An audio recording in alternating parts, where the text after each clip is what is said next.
रात हल्क में चले जाएं। अगर हम खाने के फ़ौरन बाद नमाज के लिए खड़े हो जाते हैं तो रोटी के टुकड़े दांतों में फंसे होते हैं और कभी वो हलक में भी चले जाते हैं, तो क्या इस सूरत में हमारी नमाज हो जाएगी या नहीं?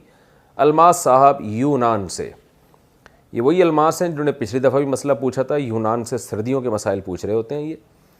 जनाब अलमास साहब, अगर चने के दाने के बराबर खुराक खा ली जाए ना नमाज के दौरान तो नमाज छूट जाती है, इसलिए कि नमाज में नमाज के मुनाफी कोई काम करेंगे तो नमाज छूट जाएगी, क्योंकि हदीस में आता है तकबीर वह तहरीम व तहलील वह तस्लीम औ कमा क़ाल सल्लल्लाहु अलैहि वसल्लम, कि तकबीर के बाद सब चीज़ें नाजायज़ हो जाएंगी आपके लिए दुनियावी काम, और सलाम के बाद दोबारा सब चीज़ें हलाल हो जाएंगी।